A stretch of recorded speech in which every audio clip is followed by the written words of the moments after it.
Right. Good evening, everybody. Welcome to the Video Game Composer Roundtable. The table is not round.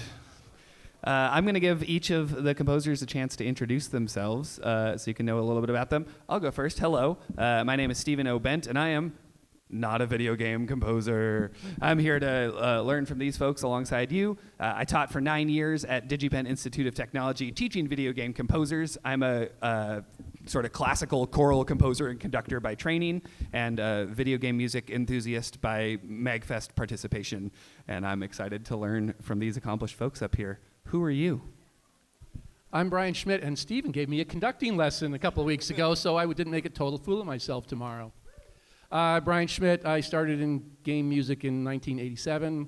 I did a lot of arcade games and 90s era console games and worked at Xbox for a bit and quit Microsoft because that was no fun anymore, and have been freelance for about the last 10 years and run a conference on game audio if you're an aspiring game composer, and have known all of these folks for a number of years, so we're very lucky to have everybody here. Cool, thanks. Hello, everyone. I'm Will Verger. Game composer, Helldivers 2, Star Wars Outlaws, Mortal Kombat 1 and 11, and Call of Duty World War II, and Pacific Drive, and a couple other things. I started off at LucasArts in like 2008, doing a lot of music editing, and that kind of grew into more music implementation and the tech side, and then eventually I was doing original scores for Lucas, and supervising projects like the Monkey Island Special Edition re-releases. And eventually that grew into like a freelance career where I worked on Lara Croft Temple of Osiris and a bunch of other stuff. All right, hi. I'm Jason Hayes. I've been a music composer for games since about 1996. Most of that time has been at Blizzard Entertainment, where I started in 1998. Worked on all their games set in the worlds of StarCraft and Diablo and Warcraft. And I was fortunate to be the lead composer of World of Warcraft, and done other things at Valve Corporation and NCSoft and beyond. But very glad to be with all you guys. Thank you.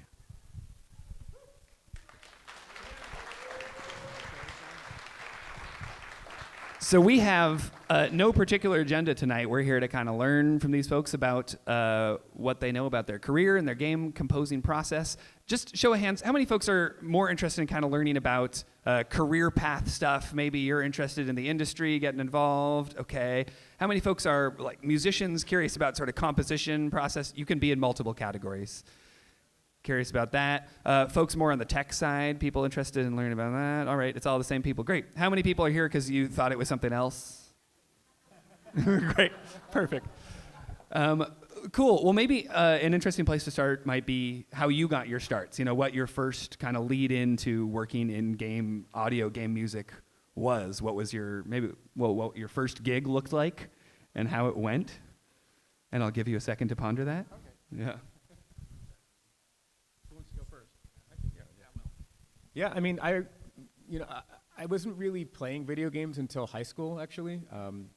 We didn't have like consoles or anything at home.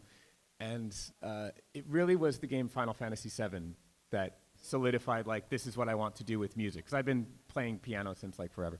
So I started going online. This was quite a while ago, back when IRC was relevant, and finding, if you know what the hell that is, and finding these like internet like indie game projects that I could write some music for, obviously for free and just as like a fun thing, all throughout high school and college. Eventually, it got to still indie, but just more prominent indie stuff, as well as you could say that in the age way before like even Xbox Live Arcade.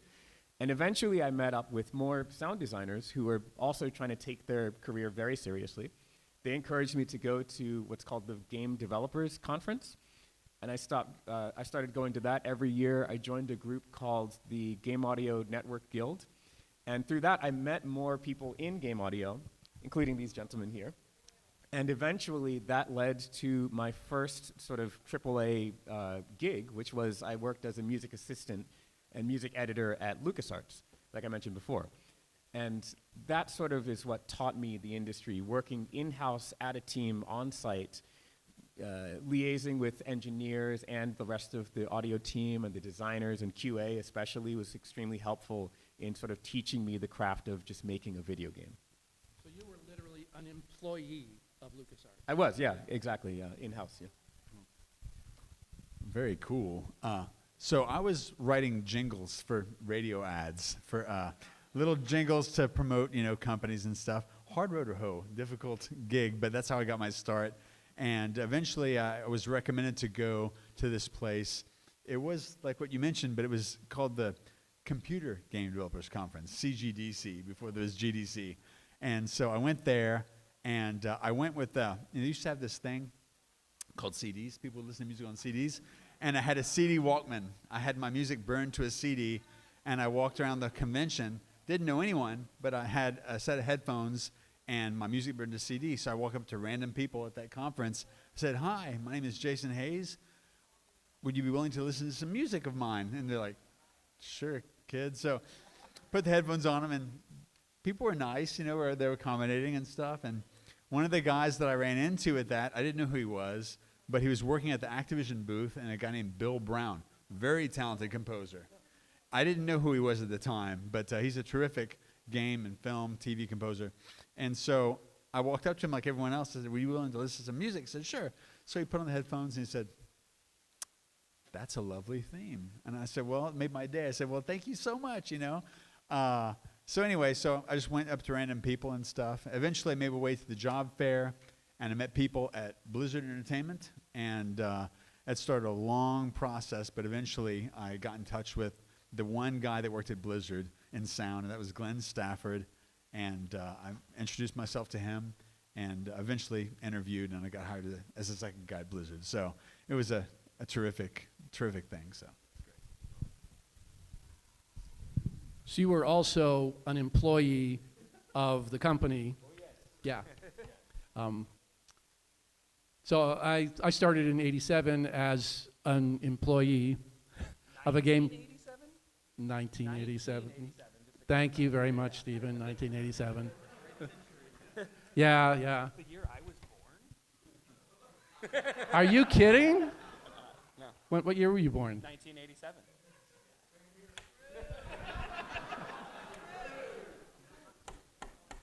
We were just talking about Yeah. It's because the industry has changed so much. I'm also not sure how much to say because you and I are having a conversation about this pretty much afterwards. But so I got hired out of school. I went to Northwestern to be a tuba major, and looked around, and it turns out there weren't a lot of jobs for orchestral tuba players. There were like 2 tuba players that were older than 45. So I did some math, and it's like, okay, in the next 20 years, there are 2 orchestral job openings. The odds were not in my favor. And by coincidence, there was the School of Music I went to, Northwestern, had just started a music technology program, and I utterly fell in love with music tech. I still play bass. Bass is my main instrument. But I fell in love with music tech and decided, oh, wow. And so I decided not to get just a music degree, but also a computer science degree. And it turns out that in those days, which we'll talk about at 9:30, so I won't talk about it a lot here, you needed pretty much to be able to program computers at a pretty low level. I was literally asked, one of the people who worked at Williams Electronic Games that made pinball machines and arcade games, literally said, we need somebody who can write music and can also program computer assembly language. So given that the applicant pool was probably 4 people, I had luckier odds than most. And the fact that I had spent my entire childhood playing pinball really helped, it turned out. It sounds silly, but at my interview, after the interview was over, they took me to the back room, and there was an unreleased F-14 Tomcat pinball machine made by the designer Steve Ritchie, who I loved because he made a game called Black Knight that came out in 1980, the original Black Knight, which I put so much money in that game. invested. I invested. My mom did not think I was investing, no. But it turns out that they wanted somebody who really loved their product. And so, I guess given that weird confluence of situation, I loved playing pinball, and I was very good. I was not a 2-flipper at the same person kind of person. They actually had a panel on how not to suck at pinball. I think that's what it was officially called, yeah. Something like that. And it was packed.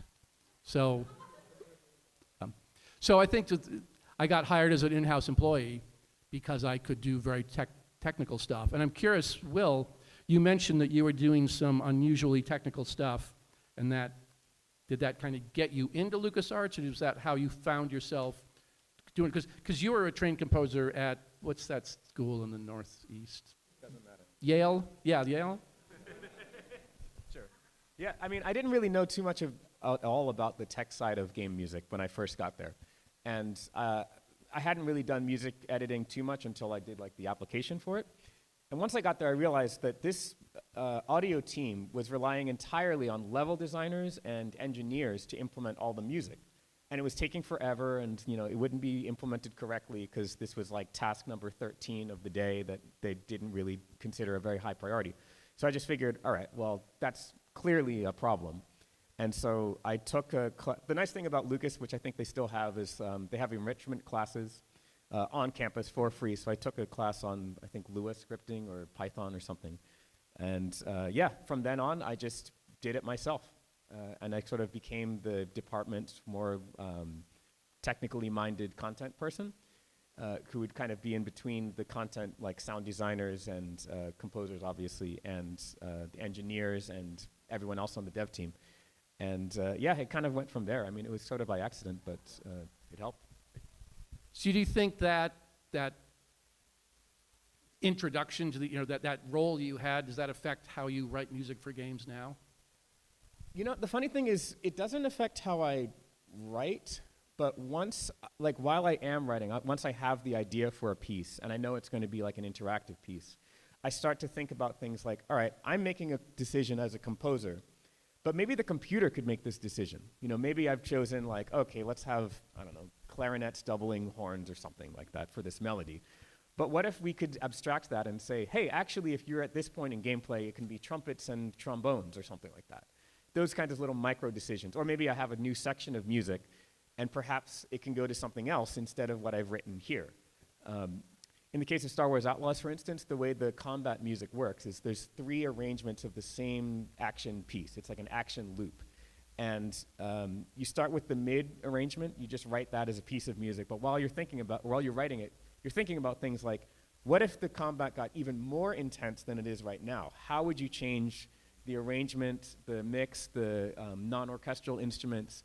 And then you write the high intensity, which in Outlaw's case usually meant more brass. We would change the strings line entirely and have more, I'm sorry, not more brass, but more like percussion elements, just more intense.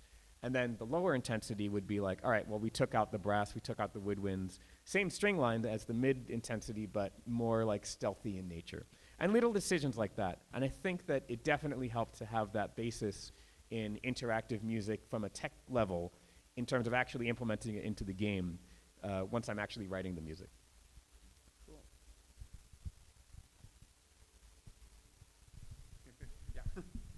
I think it's a cool thing what you said, because your first role when you got involved being a technical liaison for Lucas is cool because people have mentioned that they really want to learn about how you get involved in the industry, and certainly if you can be someone who can solve a problem that is not currently being addressed, that's a really important golden thing to do, because it's not about necessarily doing exactly what you think you most want to do, right? Because obviously Will's a brilliant composer, he's very successful with that, but being a guy that could be the technical solution for a situation really helped to then allow him to eventually show all the ways that he can be of service for the game. And I think it's an important thing to be able to make yourself a solution to a problem at the company, even if it's not what you initially think is the most important thing. So.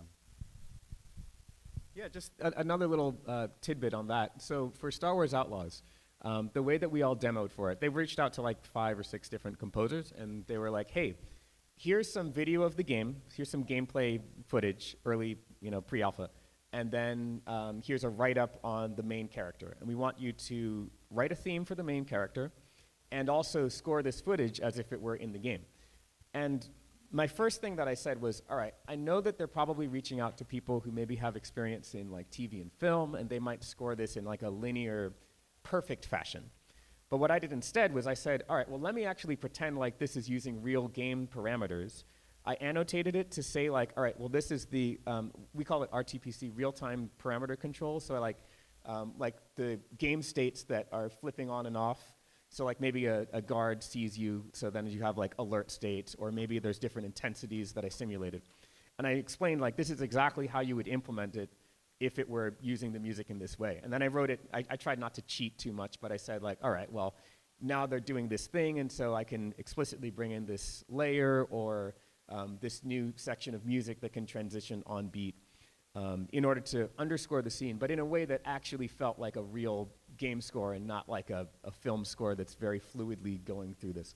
And I think that's really what kind of got me the gig, was that it was just solving that problem, like you said, because they didn't really know what the implementation would be. And this is the first time that we had like a true like action open world single player Star Wars game. And that was always a challenge of how do you have an interactive score, but it's also this Star Wars John Williams kind of style. I'm sorry, that is some boss level demoing. Yeah. So, how have you seen things change since you first did stuff? Because when you started, there was no whys, there was no. So how has that changed? When I first started, they were talking about it was amazing that we're using Red Book audio in our game. It was like a CD or something, and that was like way early days. But no, it's interesting because it used to be that I would flirt with the idea of saying, okay, well, if we have this playing in real time in the engine with the MIDI data, which is the tool that we oftentimes use on our workstations, then that MIDI data would be used and translate to the music in the game in real time. But very quickly it became very much about digital audio, and so any idea of like leveraging MIDI kind of went out the window.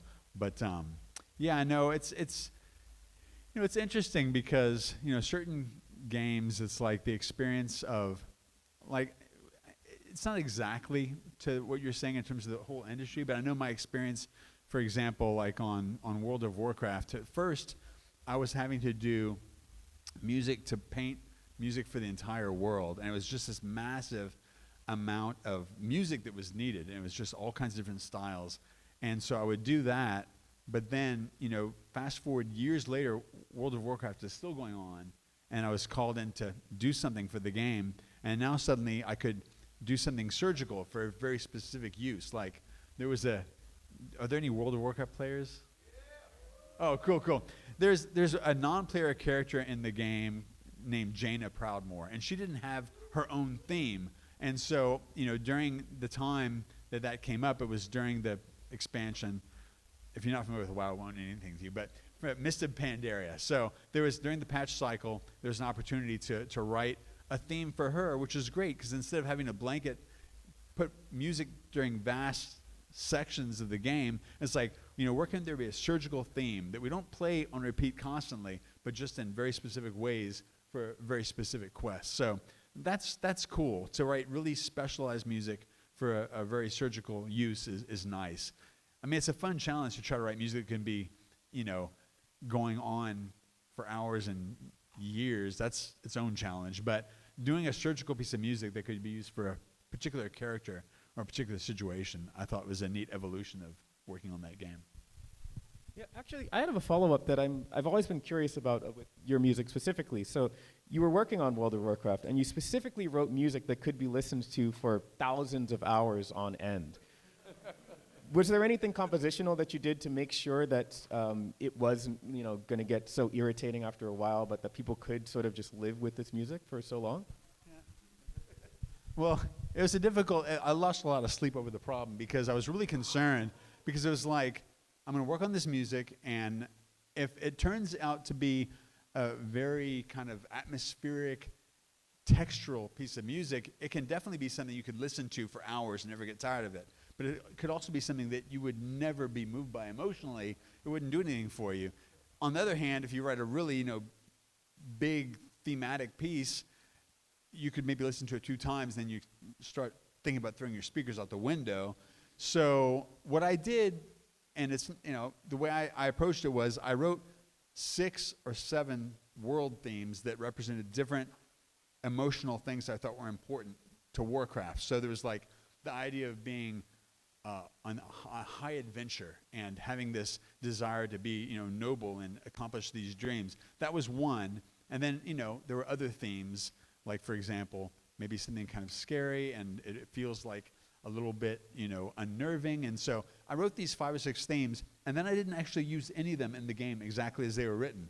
I used them as a ground to pull things together. When I have to write a piece of music, I'd say, okay, what is this area like?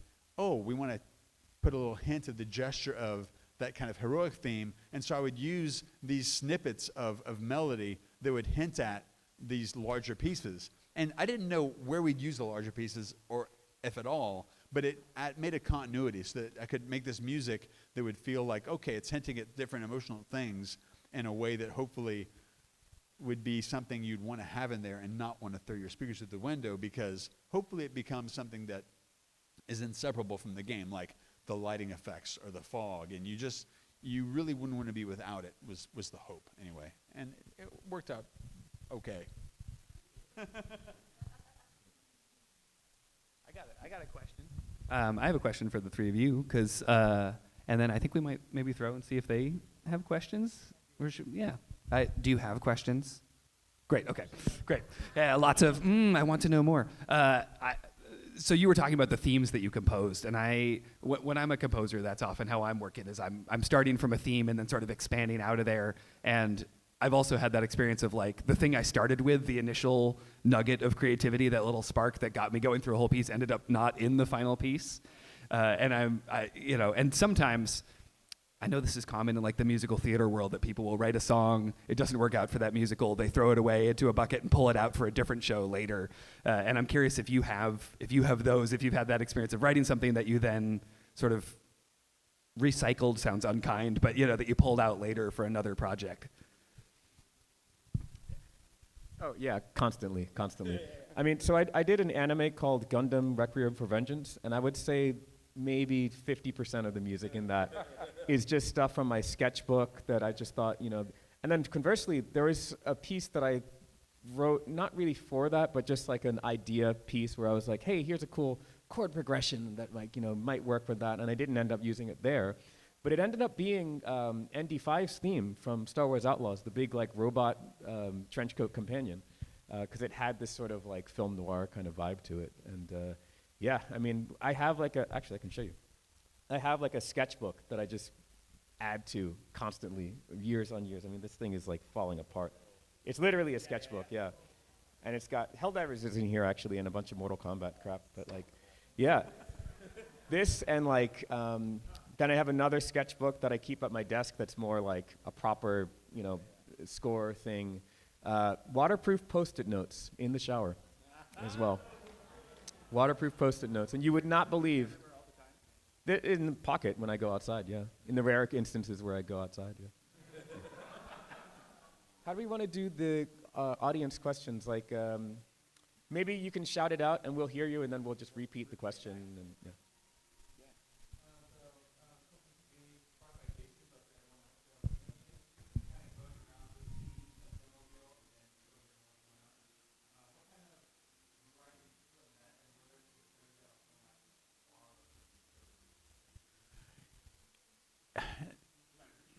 Yeah, so you asked when you were showing off music for that convention, I was basically playing my music with people. Did I ever have a concern of it being like taken or lifted in some way, and then someone kind of using it?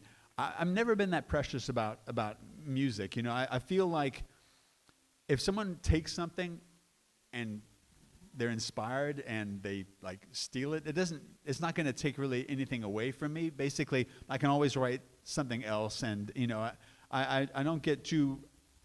To me, it's like it's something that I was never thinking about that as a concern. I don't think. Hopefully, it's a good idea, and if I have a good idea, I get really excited because I don't know where it came from. I feel very lucky. I'm thanking kind of God for giving me the idea, but I'm not very precious about it. I don't feel like well, I got to guard this carefully because I want it to be like taken or something like that. It's a good question though.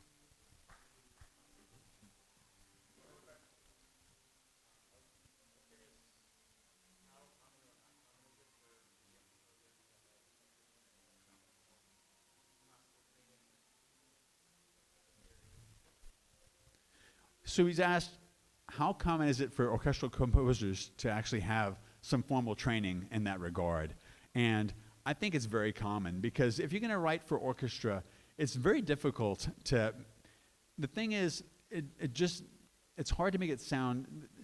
For a long time with tech, you'd have keyboard sounds, and like, if you're at all familiar with synthesizers, like for example, the Roland JV 2080 or 1080 or 5080, these are, there's useful patches, like a string patch. You just hold down a whole bunch of notes and plays big lush chords, and it sounds wonderful, and that's great, and you don't have to necessarily use proper, arrangement technique to make those strings sound lush and beautiful. But if you use the libraries, they spend a lot of time and effort to record bass and cello and viola and violins and make string sections. If you just try to like throw those all together, they just don't sing. They don't sound good. And so the only time they sound good, at least in my experience, is when you treat them in a way that is idiomatic to the way they're used. So you want to make sure you're writing in the range of the instruments and pairing them together in a way. And then suddenly it can spring to life and sound like a real string orchestra. But a lot of those sounds that are extremely meticulously made to sound like the real thing with, intense samples, they can be unforgiving unless you use kind of good orchestration technique. So I think, it's definitely pretty common for orchestral composers to have a certain amount of study that they have to do in order to be able to basically get the chops to make things kind of sound right. If that makes any sense at all.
Yeah, great question. So the question was basically, if you're coming from writing linear media, or just in a linear fashion, how do you orient your composition so that it can be used interactively from a compositional perspective?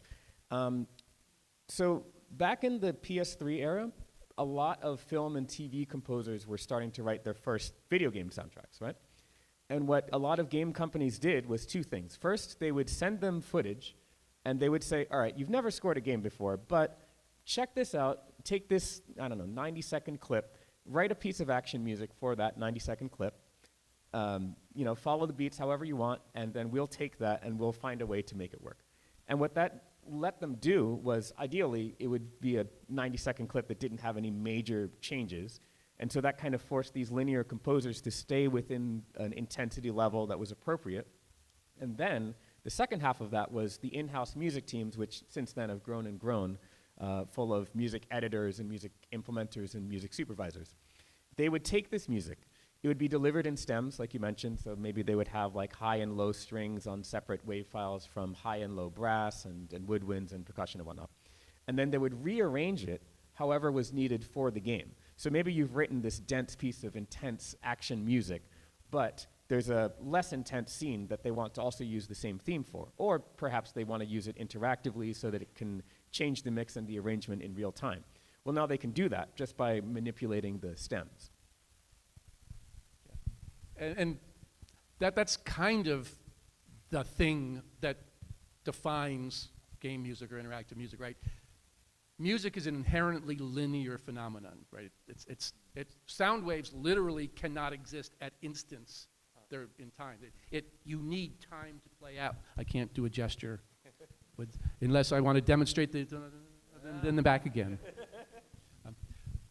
So music needs time to evolve, yet games are inherently nonlinear. So the magic of game music and why I fell in love with it is how do we map this inherently linear medium, which is music, onto an inherently nonlinear medium, which is games. And there are lots of techniques and DIYs and FMOD, and it's grown discipline-specific jobs. There's a job description in games called music designer, which is somewhere between what Will was doing and a music spotter for a film or something like that, where it's their job to figure out what technical information does the game have, how many enemies, what's their health, how long have they been playing this game, have they, all sorts of things. And I'll give an example that is crazy in a second.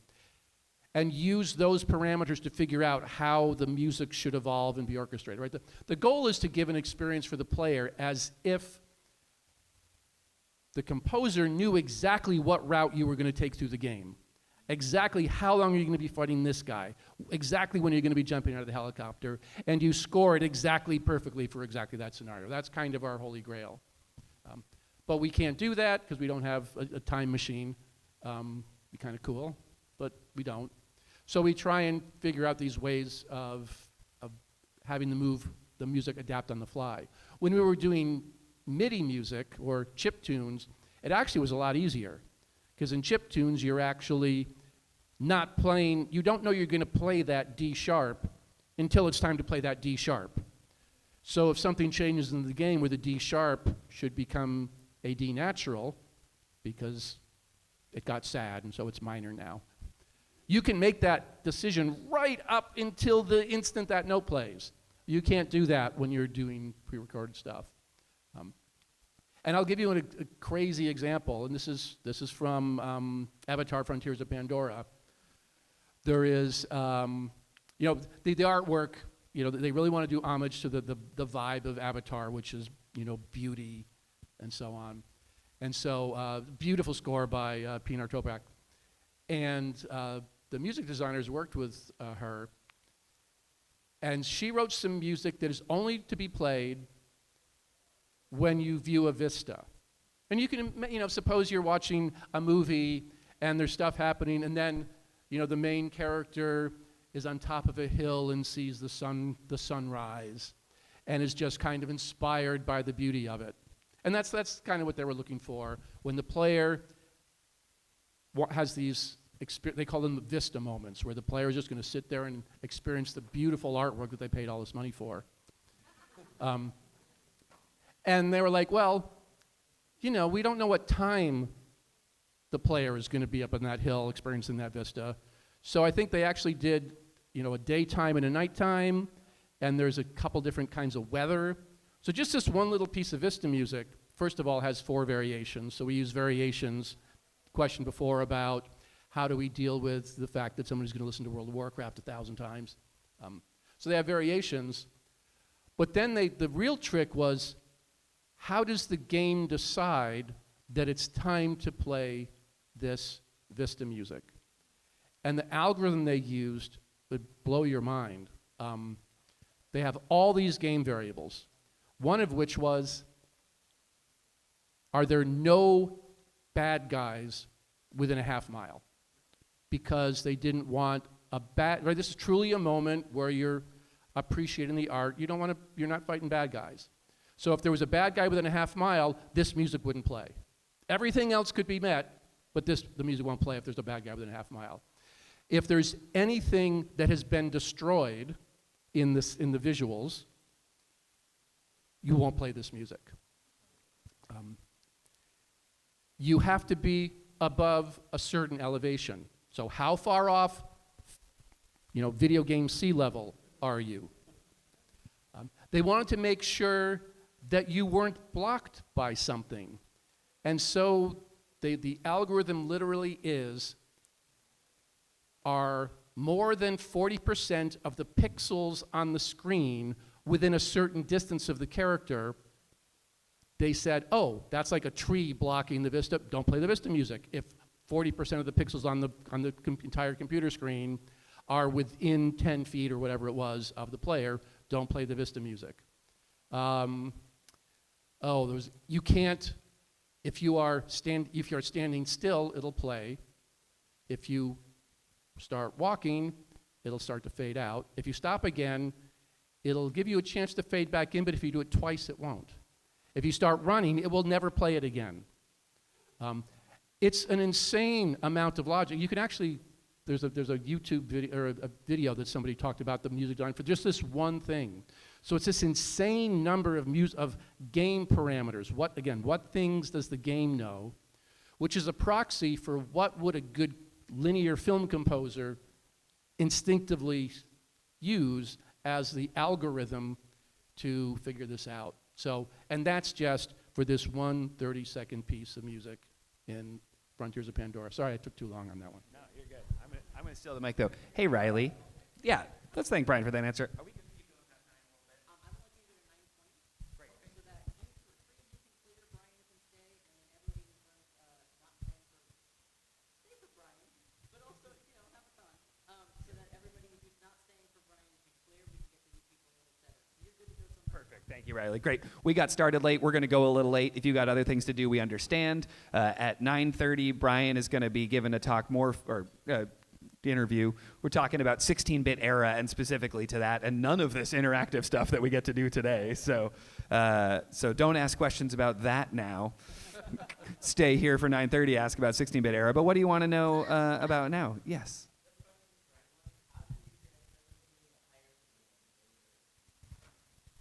Being a player to a composer? Yeah. A game player or an instrumentalist? Oh, yeah, thank you. That's really good clarifying. I'll jump in and say I'm sure for all of you it's not mutually exclusive. I think continuing to be a player is an important part of being a musician and being a composer, and I know you all continue to play music. Also continue to conduct the MAGFest Community Orchestra tomorrow morning at 10, all three of these folks.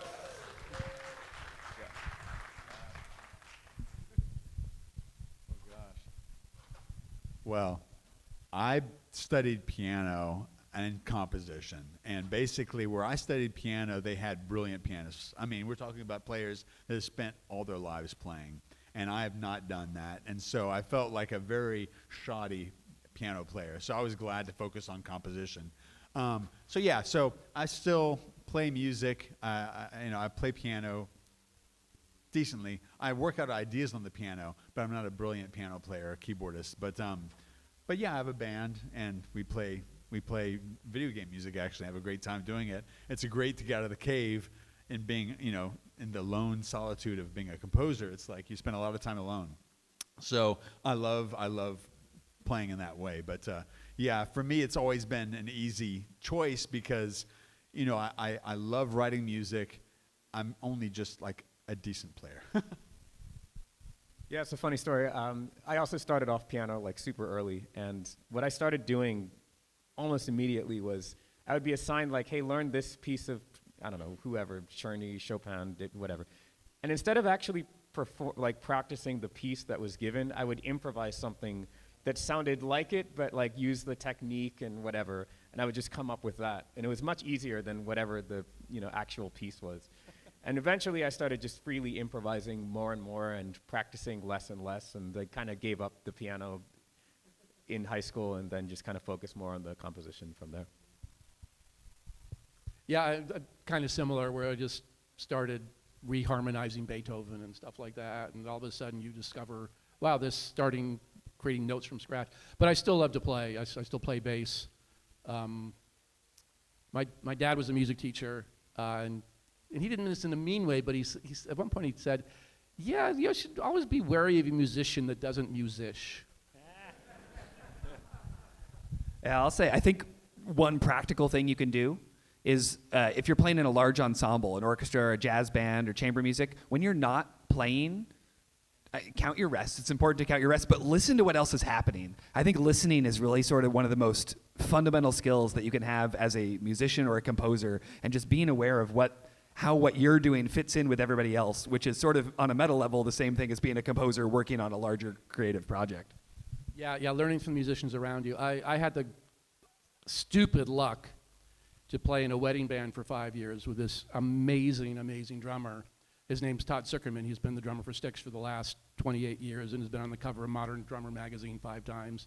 I learned so much. As a bass player, I learned so much about drum parts. Just playing Celebration with him 95 times over the course of 5 years. Awesome. Next question. I haven't got anybody from this side of the room. Hello, you back there.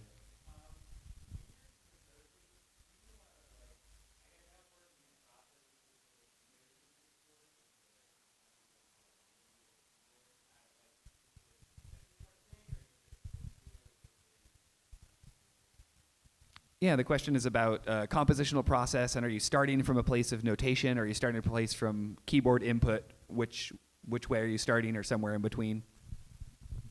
Yeah, good question. It really depends on the piece. I greatly prefer to start on paper. And when I'm sketching on paper, I don't like to be near a piano or any instrument. I just go right to the paper. And the reason why is because now you're in this blue sky, anything goes. You don't even have to write notes specifically. You can write, sounds, textures, ideas. I might even write here's the synthesizer parameter, do this, and then whatever. But you can leave it to your future self to deal with all the details and make it real. But right now, what's really important is, why did you even start in the beginning? What idea kind of sparked this, and got you to even start making music right now? Get that down and then worry about the details later. So that's why I don't like to go into the computer until I'm absolutely sure of whatever it is I'm trying to write.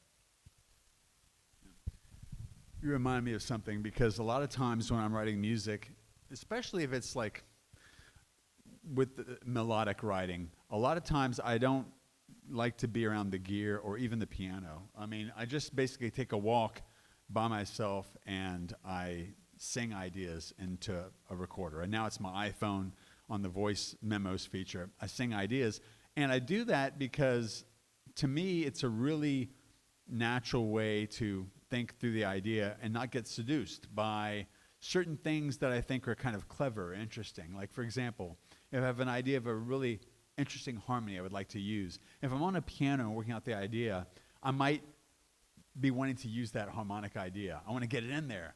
But if I'm writing a melodic piece, I want the melody to sound inevitable or natural.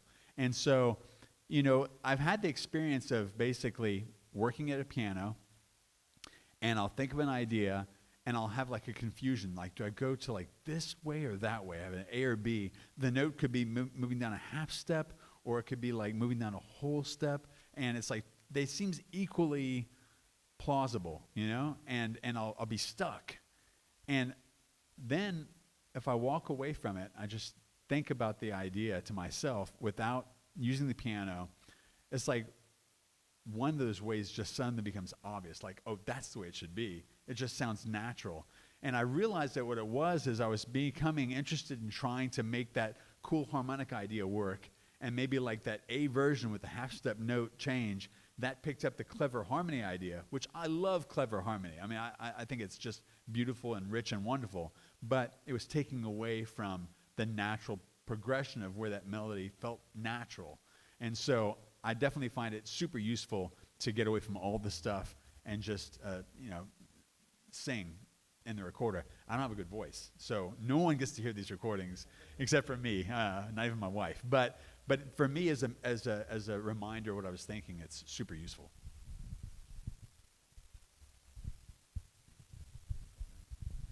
And if you donate $10,000 to charity, you can get access to Jason's recordings and Will's notebook.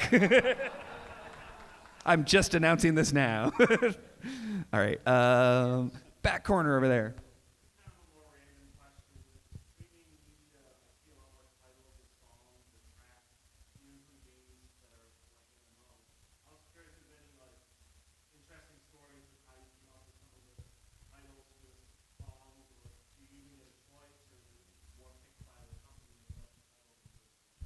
Yeah, the question is about titles for music cues in games. Do you come up with those? Somebody else? Where do those come from?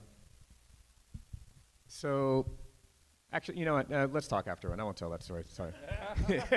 But I will say this. Usually, when you're actually writing the score, you have some sort of a generic thing that's like just more useful for the actual game. You would be like, oh, this is Kashyyyk Ambience 03 dot wave or whatever. And then later on, when you're putting stuff together for the soundtrack, oftentimes you might even like combine lots of different things, and then you might give it a descriptive title and go from there. So usually the titles come way after you've already written the music. I do know some people who actually start with the title, and then the title inspires them musically or whatever, but that's pretty rare. Usually it's far after. Sometimes there's politics towards it. Sometimes the composer isn't even allowed to come up with their own titles, which is sort of weird, but like whatever. And yeah. Yeah, for a long time at the Gang Awards, the Game Audio Network Guild Awards, we were just imploring people, please give your tracks a title because we just don't want to say main theme. It's like, the winner is da-da-da, main theme. It's like, so. All right, next question. Yeah, right here.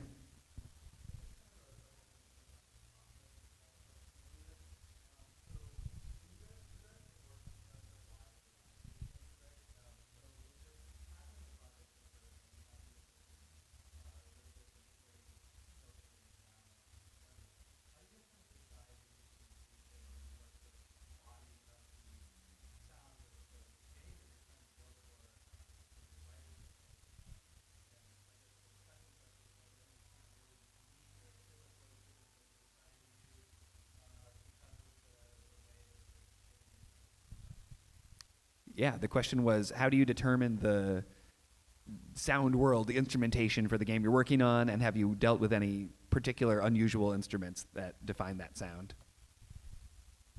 I feel utterly unqualified to answer that sitting next to Will. Thought we were going to hand it to you, but yeah. All right, sure. Yeah, I mean, honestly, in a word, selfishness. You know, the way that I like to write music is like whatever I'm fascinated by that particular year, I'll find a way to make it work in a game. However, that said, when you see the game, you see the animation, you see the characters, you see the settings, sometimes something will come out to you. So another example from Star Wars Outlaws, I saw this character, and she's going around and just, she's underfunded, she's a thief basically, and she doesn't have a lot of gear or fancy equipment or anything. She's just using random stuff from the environment to like whack stormtroopers with or whatever. And so I thought to myself, all right, I want her to be featured with a solo instrument of some kind. And then I also want something to convey that sort of ragtag vibe. So I used a lot of what I would call Foley percussion, which is literally I have like a cabinet, next to my work desk that has just random crap, like wine bottles, paper towel racks, just like any random like things that made a cool sound. And that's all the percussion in the game. It's just like me hitting these things rhythmically. Zima bottles, if you remember Zima from like the 1990s. Oh yeah, Zima. And so yeah, just finding ways to play instruments that are atypical. Like I'll play the mandolin but with a violin bow, so it has this eerie kind of sound to it. Or playing guitars on like the wrong side of the tuning slide. Just interesting things that make the score sound kind of unique. Here at MAGFest, I met some astonishing musicians. Some of which are probably in the, I can't actually see y'all, so I have no idea who's here and who's like left, but like, yeah. So like, I met an amazing woodwind player who plays like every conceivable instrument. And so I was like, all right, Kristen, do you have a woodwind from like, oh, there she is, here. Do you have a woodwind from like this region of the world? And then she's like, I have 17 of them. And then she'll just play something. Or like, I had a violinist named Mateus, who was here earlier, and he plays the electric violin, 7 strings. It goes lower than a cello. And he's been featured on like at least 7 of my scores, both Outlaws and Helldivers. He plays the electric violin. And I'll just find ways for them to add something unique to the score. So I guess to answer your question, I mean, it's a combination of like what's right for the game, but also it's very personal. People have a personal sound and instruments and sounds that really resonate with them. And it's up to you to like balance the two, I guess. Have you had your contact panel yet? No, that's tomorrow. Oh, when is that? Tomorrow sometime. Okay. This Probably in the evening, yeah. This is the panel where he makes his own contact instruments. Oh, Yes. Oh, yes. So sometime tomorrow evening, I'm going to do a panel where you can bring any instrument or noise-making device or whatever, and I will make a synthesizer instrument out of it, like on the fly. We'll see how it goes. It could be a complete disaster, but we'll see. It'll be a fun disaster. Oh, I can get that info. Yes, you there.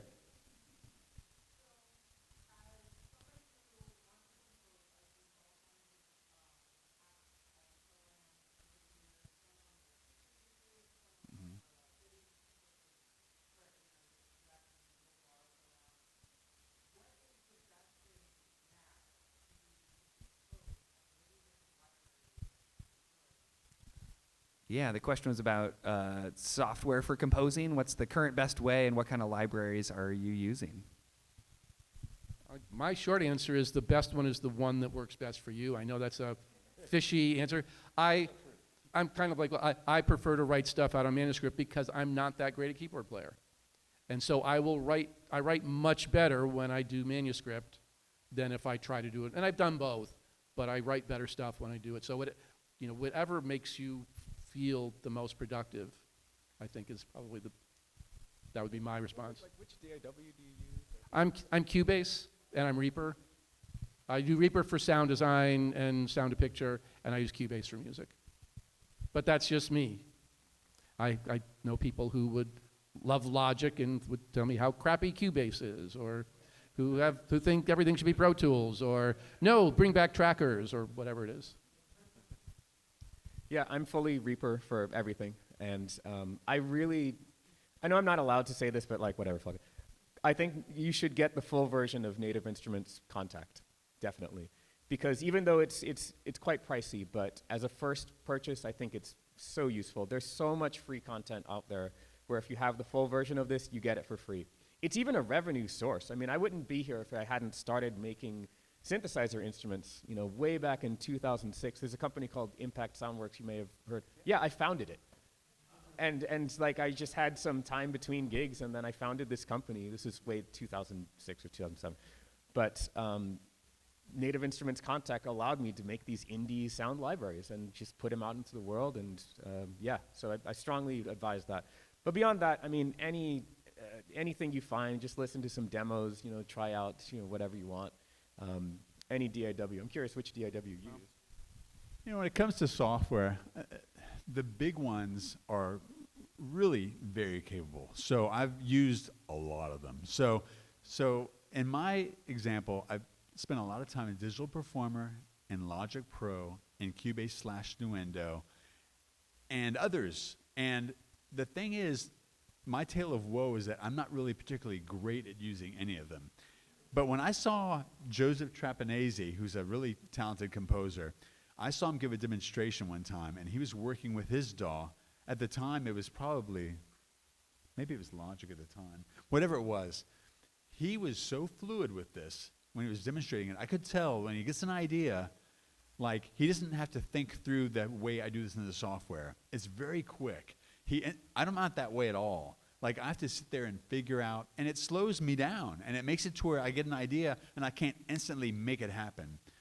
So don't be like me, you should be like Joe, because Joe Trapanese knew this software so well that it became an extension of his own creative mind. So I think it's a really admirable thing. So I find myself wanting to be better about that because I learned one axe, whether it's Cubase or whether it's Logic or anything, really well, then it would make me faster and a more fluid tool for my creativity. So I'm so sorry, but we are out of time. We have time for one more question, and I'm going to ask it, and we're going to do a quick one, and it's about the MAGFest Community Orchestra. And I'm curious to hear each from you what that experience has been like and what you want to plug people should come hear you do tomorrow. I'll go. Sure. Okay, I'm doing that. I'm conducting a piece with one of our guests that I'm not allowed to name. It's Rebecca Sugar tomorrow. And very thrilled to get to work with so many musicians. I also have an arrangement that I got to work with Brian on this fall that then we worked together to adapt some of his music for the orchestra. And it's going to be fun tomorrow at 10 a.m. in the atrium. Yeah. So lucky enough that I had Steven, I do an orchestral arrangement of a Genesis game I did in 1993, Desert Strike, Jungle Strike, which was super fun at the time, but it was weird just going from 6-voice FM to like 300-piece orchestra. Yeah, I'll be conducting the Helldivers theme. My first time ever conducting. I don't know how to do it, and it will be interesting. It'll be interesting for sure. Yeah. So I've never been in front of an orchestra. I'm not a super experienced conductor. I've done it some, but never in front of a 340-piece group. I mean, this is like unheard of.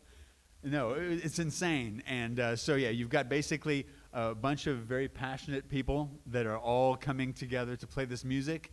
And maybe it's not a full professional organization, but they put a lot of passion into it.